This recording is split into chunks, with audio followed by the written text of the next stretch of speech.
आज की चर्चा का जो मुख्य विषय है वो भौगोलिक संकेत से है, यानी ज्योग्राफिकल इंडिकेशन। इसके बारे में इसकी जो संकल्पना है और इसके जो खास आयाम हैं, अधिनियम है, मूलतः भारत में इसका जो प्रचलन है, और इसमें जो ऐसे तो अभी तक 680 जो है इनमें रजिस्ट्रेट किया जा चुका है, और लेकिन इसमें जो है जो प्रमुख भौगोलिक संकेतक हैं उनकी हम चर्चा करेंगे, जिन्हें जीआई टैग मिला है, जो कि अंतर्राष्ट्रीय एवं राष्ट्रीय महत्व में काफ़ी अपना प्रमुख स्थान रखते हैं। तो आज जो है, जैसे कोरोना संक्रमण के दौर में जो हमारे प्रधानमंत्री जी का नारा भी है कि लोकल टू वोकल, यानी अब स्थिति ऐसी हो गई है कि हम जो है लघु कुटीर एवं मध्यम उद्योगों के माध्यम से देसी यानी लोकल उत्पादों पर जो है जोर देंगे, और वोकल यानी उस पर जो है जोर देना, माने इसका जो है इसको प्रचलन में लाना, फैशन में लाना। और देखा गया है कि भारत में जो 80% जो उत्पाद है वो ग्लोबल मार्केट से जुड़ा है। जो बाहरी विदेशी वस्तुएं हैं, 1990 के दशक के बाद जो है इसके प्रचलन में काफ़ी वृद्धि हुई। बहुत से ऐसी वस्तुएं हैं जिनके हम आदी हो चुके हैं जो विदेशी है, लेकिन ऐसी स्थिति में जो है कोरोना काल में लोकल टू वोकल, या जैसे सितंबर 2014 का मेक इन इंडिया, जिसमें 25 क्षेत्र पर जो है देसी उत्पादों पर जोर दिया गया, उसके बाद क्रिएटिव इंडिया हो गया, इनोवेटिव इंडिया हो गया। तो जितने भी हमारे इस प्रकार के कार्यक्रम हैं जिसमें कि आत्मनिर्भरता पर कई भाषण दी जाती है, तो इसका जो मूल है वो असल में वो तकनीकी पहलू है, और उसी का एक भाग है भौगोलिक संकेत यानी ज्योग्राफिकल इंडिकेशन। वस्तुतः ज्योग्राफिकल इंडिकेशन यानी भौगोलिक संकेत से यह तात्पर्य है कि किसी खास स्थान में, विश्व में जितने भी स्थान हैं, भारत में जितने भी क्षेत्र हैं, चूँकि यहाँ हर 20 से 40 किलोमीटर क्षेत्र में सभ्यता, संस्कृति, समाज, रहन सहन, खान पान, वेशभूषा बदलती है, तो ऐसे में हर उत्पाद का, चाहे वो कपड़ा हो, खाना हो, कोई भी चीज़ हो, उसका एक अपना मूल स्थान होता है, और उसे वहाँ के खास समूह उसे उपयोग में लाते हैं, उसे उपजाते हैं, लेकिन उसका मूल जो है वो उस स्थान से जुड़ा होता है। ऐसी भारत में बहुत सी वस्तुएं हैं जो अभी तक पंजीकृत भी नहीं हुई हैं, चूँकि ये एक प्रकार से कानूनी प्रक्रिया है जो कि वैधानिक और आर्थिक अधिकार आपको प्राप्त कराता है। तो इसके माध्यम से जो है वस्तुओं की पहचान कर, जो प्राकृतिक वस्तुएं हैं, विनिर्मित वस्तुएं हैं, या सांस्कृतिक कला है, उत्पाद है, या खान पान से जुड़ी चीज़ें हैं, कृषि उत्पाद हैं, तो एक प्रकार से इनका जो है सामुदायिक उत्पाद जो है इसका प्रमुख जो है पहलू है। अब इसकी संकल्पना के पीछे अगर हम जाएं तो जैसा कि दिखता है हमें, यानी अगर जो रेनेसां काल जो था उस काल से ही इसकी जो है अभिकल्पना आरंभ हो गई थी, क्योंकि जो कला होती है, जो लोक कला है या खान पान है, वो आरंभ में उसको राजकीय संरक्षण प्राप्त होता है, और वो जब कोई भी वंश टूटता है या ख़त्म होता है तो वो फिर जाके लोक कला में जो है परिणत हो जाती है, यानी वो फैल जाती है। लेकिन अगर उससे पहले भी लें, अगर हम बहुत से ऐसे चित्र हैं जो जिनका संबंध पूरा पाषाण काल से है, जब राजशाही नहीं थी, तो ऐसी भी चित्रकलाएं हैं, ऐसी भी हमारी संस्कृति है जो कि उस समय से चली आ रही है। तो ऐसे में उनको सहेज कर रखना बहुत ज़रूरी है। लेकिन देखा गया कि औद्योगिक क्रांति जब आई यूरोप में, तो वहाँ एक पूंजीवादी अर्थव्यवस्था उत्पन्न हुई, और उस पूंजीवादी अर्थव्यवस्था में वहाँ पर जो है जॉइंट स्टॉक कंपनी की अवधारणा विकसित हुई, जो कि ईस्ट इंडिया कंपनी के रूप में हमारे भारत में आई।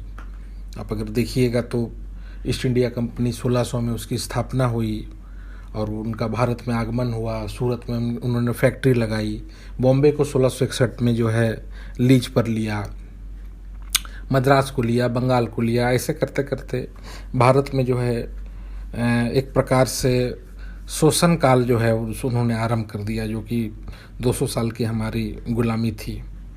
और उस बीच जो है उनका मूल उद्देश्य था कि भारत से किसी तरह पूंजी हम ले जाएं, यहाँ के आर्थिक शोषण के माध्यम से अर्थव्यवस्था का दोहन करें। तो सबसे पहले उन्होंने यह समझा कि यहाँ की सभ्यता संस्कृति कैसी है, खान पान कैसा है, तो उसका बहुत बारीकी से उन्होंने अध्ययन किया। और यहाँ जो हमारे पुराने हस्तशिल्प कला थे, संस्कृति थी, उसका पतन किया। अगर आप उसको आज से जोड़ें, थोड़ा सा उसको आप बड़ा व्यवहारिक तौर पर समझिए तो बड़ी आसानी होगी कि आज हमारे जो समाज में, जैसे भारत में ही भूमंडलीकरण का बड़ा प्रभाव है। आप मॉल के प्रति, अभी अगर कहीं पर लोग घूमने जाते हैं तो मॉल के प्रति बहुत आकर्षित होते हैं। वहाँ तरह तरह की ब्रांड है, उसमें अधिकतर ब्रांड जो है विदेशी हैं।